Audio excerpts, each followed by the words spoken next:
Oke, saya mulai. Selamat pagi semuanya. Salam budi luhur.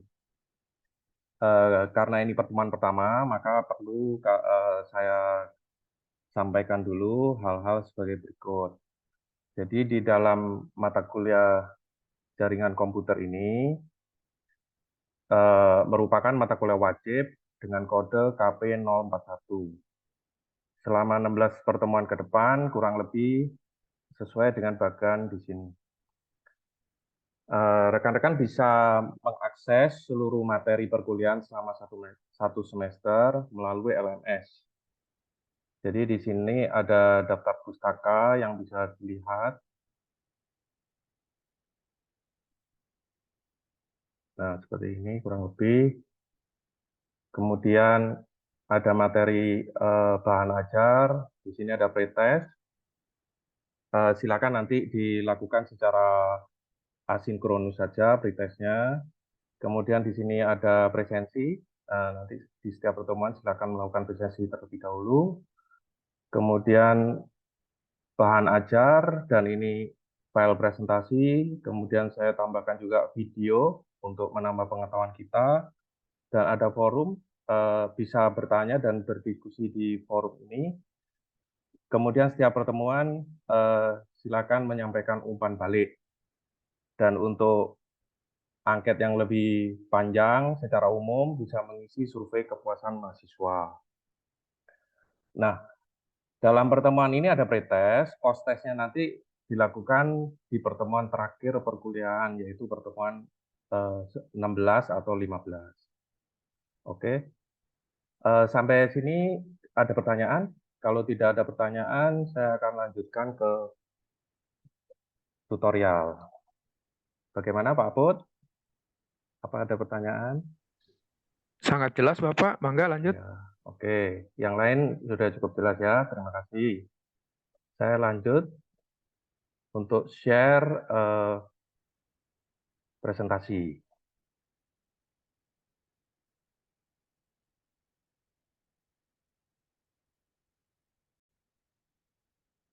Baik, saya mulai presentasi untuk pertemuan hari ini.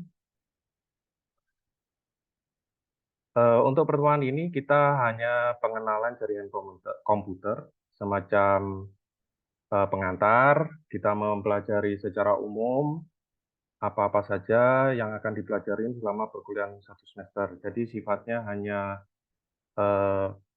overview saja secara singkat.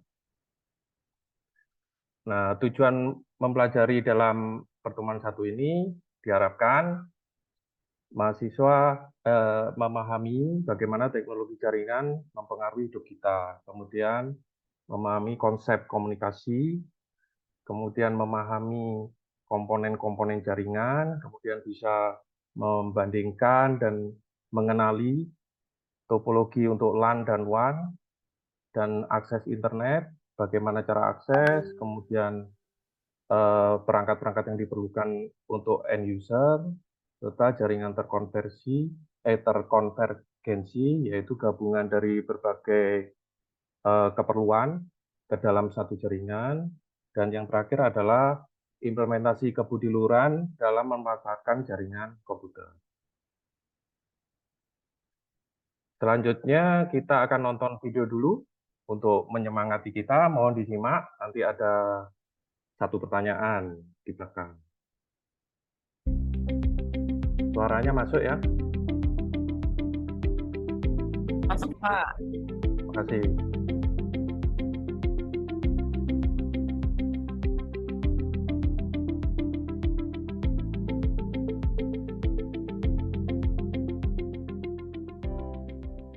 Hello and welcome to the Network Direction video channel.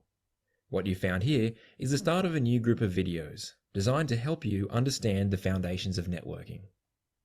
If you're new to networking or studying for a certification like CCNA, Network Plus or JNCIA, this is a great place to start. For the first few videos, I'm going to assume that you have no networking experience. My goal is to create a solid foundation for you to build on. In this video, we're going to start with understanding what a network actually is, and some of the network types you'll see. We'll follow up in part 2 with a look at how a network may be cabled and get an overview of addresses. If you like this video, please let me know with the like button. It's important to me to know if I'm on the right track with my videos, so a comment would be helpful too. If you want to see more, please use the subscribe and notification buttons. Now, if you're ready, let's start right at the beginning. What is a network?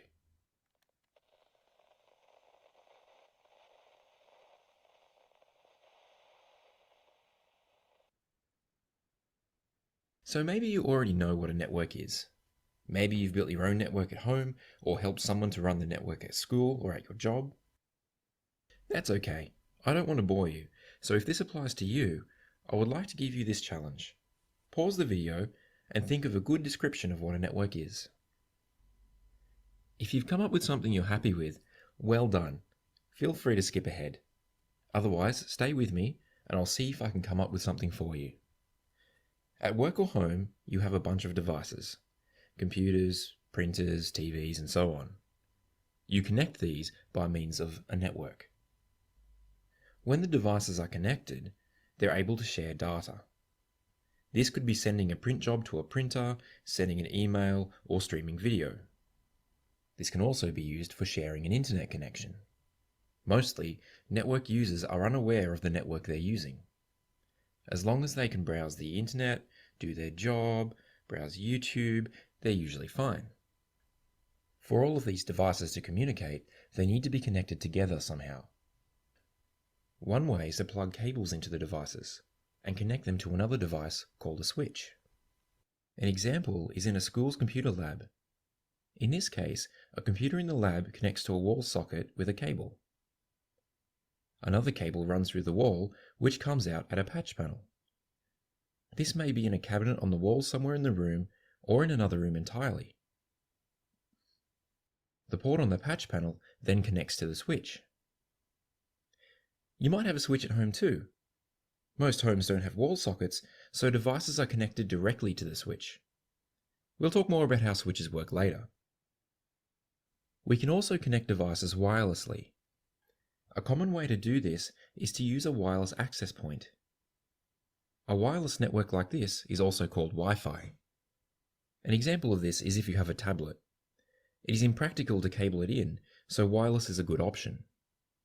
The access point is like a switch without cables. More than one device can connect to the access point at a time, but without the messy cabling. The access point can also be connected to the switch with a cable. This way, wired and wireless devices can all be part of the same network. Having both wired switches and wireless access points gives you more connection options. Imagine you have a laptop in an office. You may connect it to the network with a cable when you're at your desk. When you have a meeting in the conference room, you remove the cable and connect to Wi-Fi. Whether wired or wireless, the goal of the network is to move information from one device to another. For this to work, the sender and the receiver must understand each other. They need to speak the same language. In the network, speaking the same language means that devices agree on how data is sent, received, organized, and handled. Basically, they agree on a process that they all follow. It's a bit like filling out paperwork. This is called a protocol. A lot of different protocols are used depending on what's needed at the time. Network software and hardware are designed with these protocols in mind. You will hear of protocols like Ethernet and TCP, which are used for sending and receiving data. You may also hear of protocols like HTTP, which is used for accessing the web, and SMTP, which is used for email. Usually, several protocols are used together to achieve a task. We'll look at protocols further in future videos. In summary, networks are used to connect devices together. Devices use the network to communicate and to share information.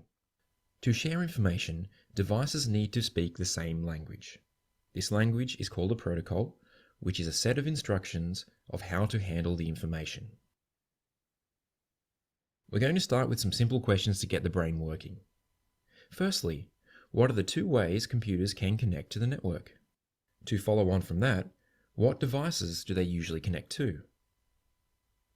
And finally, how many protocols are used when one computer accesses another computer? Oke, sampai sini videonya. Ada yang bisa menjawab ini? Izin Pak Teja, Ya, silakan. walaupun rada meraba-raba ya, karena dalam Ya. bahasa Inggris. Ya, nggak apa-apa. Jadi, dari keseluruhan yang ditampilkan oleh Pak Teja, maka saya dapat menarik kesimpulan bahwa sistem atau server, kalau misalkan kita pengguna WhatsApp, itu ternyata di sistemnya itu sebelum kita menerima ternyata masuk ke jaringan utama dulu, yaitu di server pusatnya. Kemudian baru kita menerima, baik itu pesan teks ataupun pesan gambar atau pesan video. Mungkin seperti itu ya secara garis besarnya. Saya nggak ngerti soalnya pakai bahasa Inggris ini. Oh. Sebenarnya kalau komunikasi data, ya secara umum yaitu internet, itu kan ada pengalamannya atau address. Nah, pengalamannya itu memang terpusat, disimpan di satu tempat yang namanya root. Nah, tapi setelah alamat itu diinformasikan ke komputer pengirim, nanti koneksinya akan direct. Jadi karena alamatnya udah tahu, begitu nyampe ke, jadi alamat itu akan diduplikasi seluruh dunia ke level terdekat kita. Jadi itu namanya router. Jadi di dalam router itu sudah tercatat, oh ini alamatnya ada di sini, deket nih di sebelah. Jadi nggak perlu lagi muter-muter ke atas, langsung di direct seperti itu. Oke, Pak, demikian. Ada pertanyaan lagi? Atau ada yang mau menjawab ini, kuis?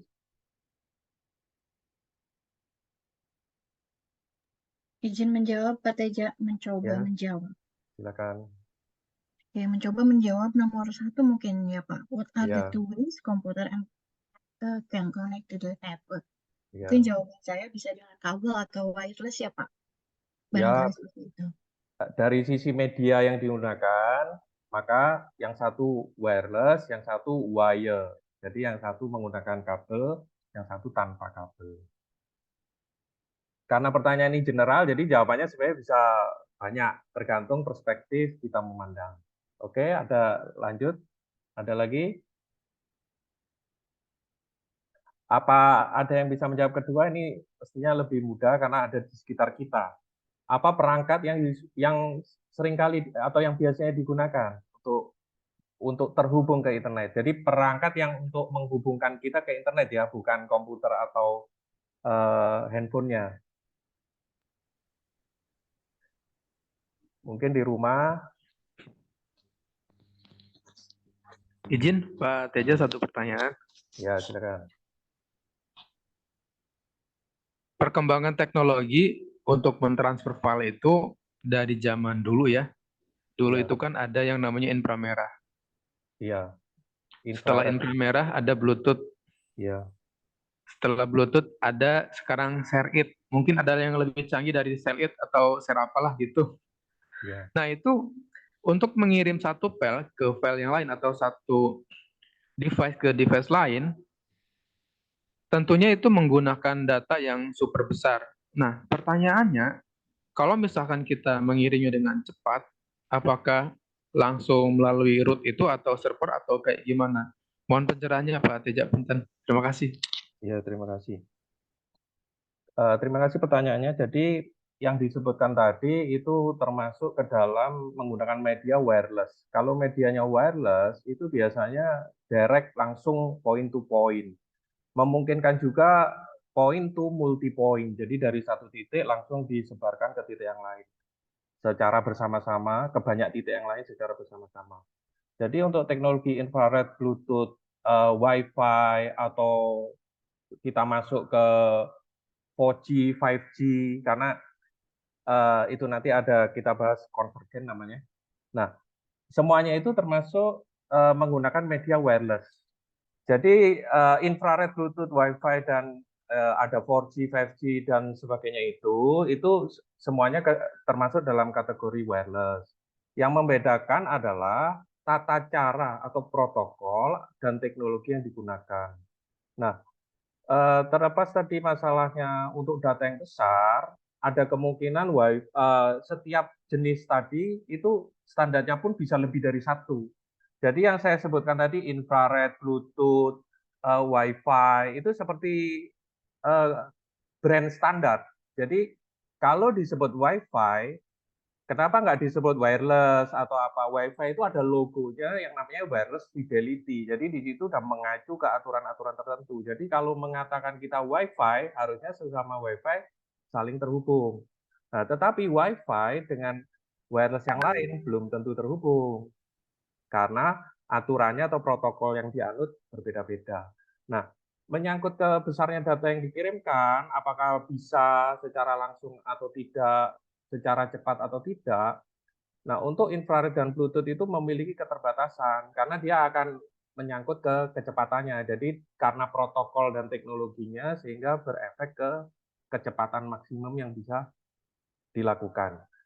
Wireless pun demikian, pada saat awal itu hanya berapa mega, nah sekarang sudah bisa gigabit seperti itu. Demikian Pak Abud untuk pertanyaannya. Baik, Bapak, terima kasih. Oke, saya lanjutkan aja lagi. Jadi ini beberapa pertanyaan mungkin terlalu dalam, itu bisa dijawab di pertemuan berikutnya. Oke, saya lanjutkan videonya. When you're ready to see the answers, follow the link at the bottom of the screen.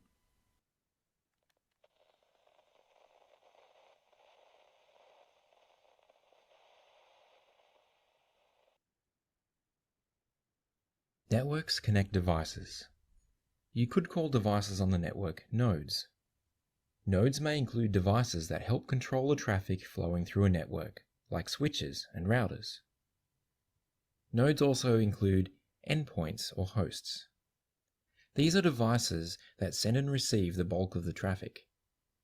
This includes workstations, servers, printers, and so on. Networks come in different sizes. A network at home is an example of a small network. These networks usually only have a few nodes. This is called a SOHO network. SOHO means Small Office Home Office. These networks typically have a couple of computers, a printer, a few phones and tablets. Some devices will be wireless, and some are connected to a switch. This might be a good time to mention that people often say hub when they mean switch. You can see why, of course, as the switch looks like a central hub in a SOHO network. But please keep in mind that switches and hubs are very different things. Hubs are really old technology that you generally don't see anymore outside of a museum, while switches are modern and commonly used. They look very similar, so it's easy to mix them up. Have a look at the model number to see if it gives you any clues about what the device really is. In a SOHO network, a router is used to connect to the internet. You might find that the router, switch, and access point are all integrated into one device. While a SOHO network will only have a few devices, a corporation, for example a bank, will have many devices. This is called an enterprise network. The enterprise network may cover several floors in a building.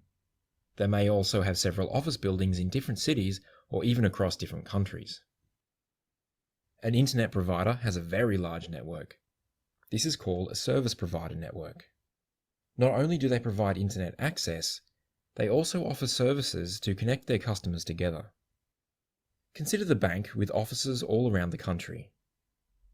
The service provider uses part of their network to join these offices together. When devices are collected into a local area, we call this a local area network, or LAN. The LAN may be a small network. In a SOHO network, the LAN is the switch with the handful of devices connected. Or the LAN may be part of a bigger network, like an enterprise network. This network may have many switches, routers, and access points, depending on their needs. Think of the bank from before. They have an office with several floors. You could consider the whole building as a LAN. Or, more likely, the network is broken up into smaller parts. Perhaps there is a separate network on each floor. Each of these could also be called a LAN. These separate LANs may be connected together, but we'll talk more about that later. But a bank's network is going to be larger than just one building. Banks have offices all over the country and all over the world. Even though they are far apart, these networks can be joined together. This is called a WAN, or Wide Area Network. Imagine for a moment that you work for a company with an office in Sydney and an office in Melbourne. You could contact a service provider and they can connect these offices for you. WANs are a topic all of their own, so we'll cover them in detail in a later video. Let's take a moment for a quick summary. All networks are different, and this includes their size. A SOHO network is very small, while an enterprise network may be very large. Of course, your network could fit in anywhere in between. A LAN, or local area network, is a collection of network devices in a local area, like a single building. A WAN, or wide area network, connects networks that are far apart. And once again, it's time to get the brain working. Kita langsung aja ya. Jadi sekarang ada pertanyaan di akhir video. Jadi jika ada perusahaan terdiri dari 3 divisi, setiap grup memiliki suatu jaringan yang terhubung. Kemudian apakah ada yang bisa menjawab apakah ini masih disebut sebagai local area network atau LAN? Kemudian perusahaan tersebut menambahkan divisi sehingga ada kantor pusat dan 5 cabang. Kemudian network ini disebut apa? Nah, kira-kira siapa yang bisa jawab? Silakan. Yang pertama,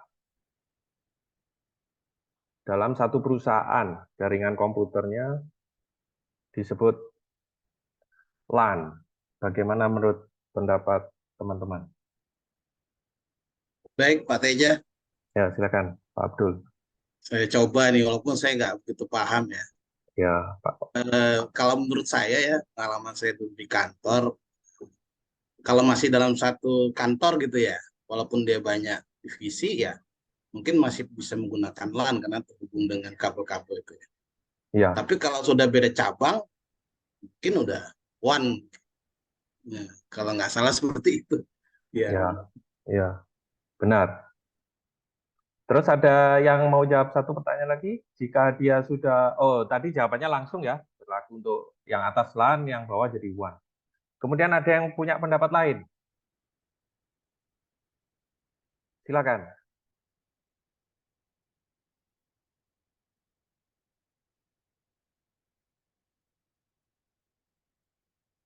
Oke, kalau tidak ada, untuk sementara itu jawabannya memang benar.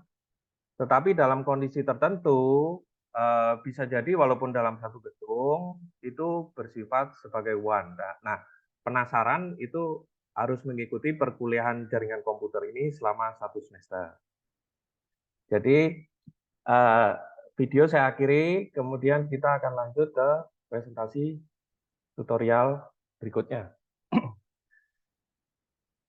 Jadi, di sini pemanfaatan internet di kehidupan kita sehari-hari. Untuk tutorial ini saya sifatnya interaktif ya. Jadi kalau mau mic-nya di open nggak apa-apa, nanti kita langsung tanya jawab. Jadi dalam kehidupan sehari-hari kita banyak sekali memanfaatkan teknologi internet. Nah, apakah ada yang mau menambahkan yang belum ada di sini? Yang belum ada dalam daftar ini? Atau mungkin sekalian ada yang mau ditanyakan untuk yang terkait dengan pemanfaatan internet. Silakan. Pak Aput mungkin?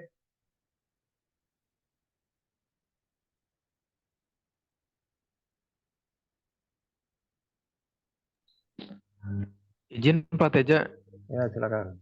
kalau misalkan fingerprint itu termasuk yang mana ya? Fingerprint itu termasuk teknologi. Fingerprint-nya sendiri itu bukan teknologi internet, tetapi di dalamnya itu sudah ada teknologi informasinya karena menyimpan data karyawan, ya kan? Nah, kalau fingerprint itu dihubungkan ke komputer, kemudian mau lebih jauh lagi bisa dihubungkan ke internet atau fingerprint-nya dianggap sebagai IoT, Internet of Things, kemudian datanya disimpan di cloud, ya mungkin keperluannya apa? Keperluannya mungkin kita mau pemilu menggunakan fingerprint, gitu. Jadi vote-nya menggunakan fingerprint sebagai akses. Nah, itu kan data itu kan harus saling terhubung dan terpusat kan. Nah, nanti semuanya terkumpul di satu server. Itu juga memungkinkan seperti itu. Jadi internetnya sendiri di sini sebagai sarana komunikasi.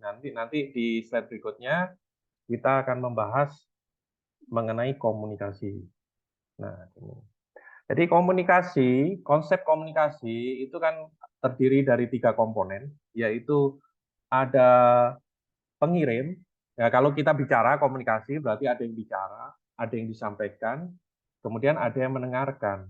Nah, kemudian ada komponen tambahan untuk menyampaikan itu ada media. Jadi kalau kita bicara, medianya adalah udara karena suara kita melalui udara. Nah, itu tadi yang disebut wireless. Tetapi kalau penerapannya dalam teknologi internet, kaitannya dengan jarak. Karena jaraknya sudah sangat jauh, maka suara kita nggak nyampe. Karena tidak nyampe itulah diperlukan namanya telekomunikasi. Jadi telekomunikasi adalah komunikasi yang menggunakan bantuan teknologi. Jadi tele itu jauh artinya. Komunikasi itu ya yaitu tadi bicara antara pembicara dan pendengar. Gitu. Oke, ada yang mau disampaikan atau ditanyakan? Waktunya tinggal 20 detik lagi, Pak Teja. Oke, kalau gitu saya lanjut ya. Kemudian komponen jaringan, jadi ini semuanya sudah ada di dalam video. Secara singkat aja saya sampaikan. Sini ada router, ada switch, dan sebagainya. Ada firewall. Firewall itu sebagai pelindung di satu perusahaan atau di komputer. Kemudian ini simbol-simbolnya. Selanjutnya ini topologi. Topologi ini kalau kita mendesain, jadi makanya disebut logical, tidak sesuai kondisi fisik tata letaknya. Nah, ini selanjutnya ini topologi dalam kondisi fisik, ada di ruang kelas, di posisinya ditaruh di mana, seperti itu. Kemudian pengelompokannya tadi kita sudah dengar juga, LAN, MAN itu Metropolitan Area Network, jadi besarnya itu dalam cakupan kota. Nah, sedangkan LAN atau WAN ini akan saling tertukar jika belum mempelajari jaringan komputer secara utuh. Seperti itu.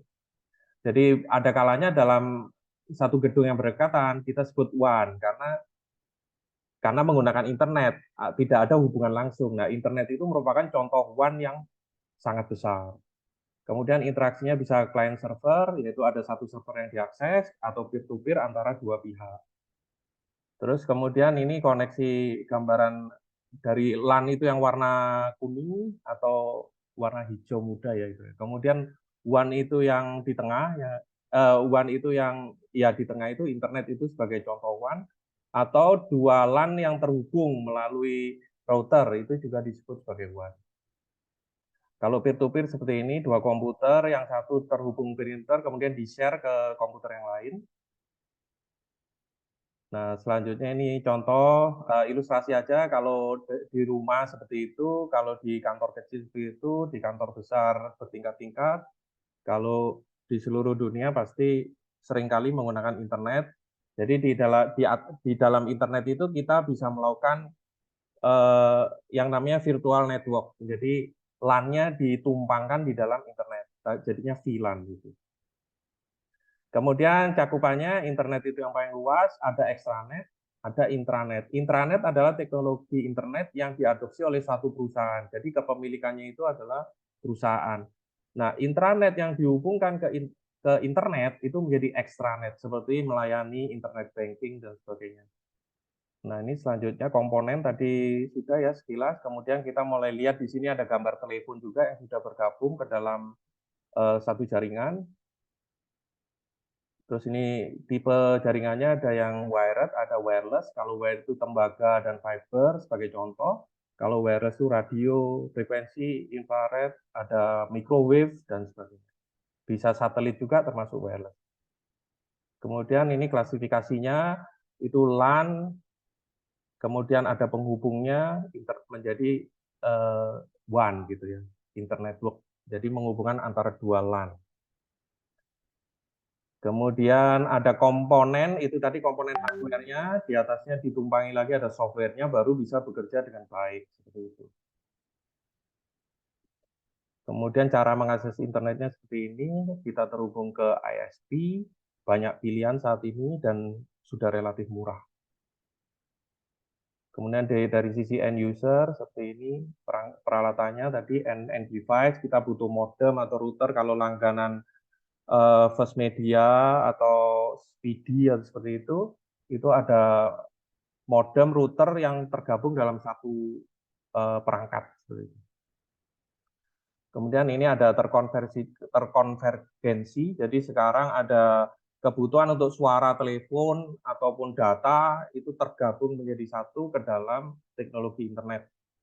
Sehingga seluruh multimedia sekarang tidak terpisah-pisah lagi, semuanya digabung menjadi satu. Kita bisa teks pakai chat, jadi tidak ada lagi kirimnya pakai fax seperti itu ya, dan seterusnya. Nah, kemudian ini aspek kebudiluhuran terakhir, bahwa dalam penggunaan alat apapun teknologi itu kita harus memperhatikan kebudiluhuran dan aspek hukum. Jadi jangan sampai kita menyalahgunakan misalnya koneksi ilegal atau hacker dan sebagainya untuk tujuan-tujuan jahat. Demikian pertemuan hari ini ya. Terima kasih. Tidak ada kesimpulan untuk sementara karena baru overview saja. Oke. Sekian. Terima kasih. Salam budi luhur. Jangan lupa untuk akses LMS-nya, untuk isi attendance, mengerjakan pretest, mengakses bahan ajar dan sebagainya. Terima kasih.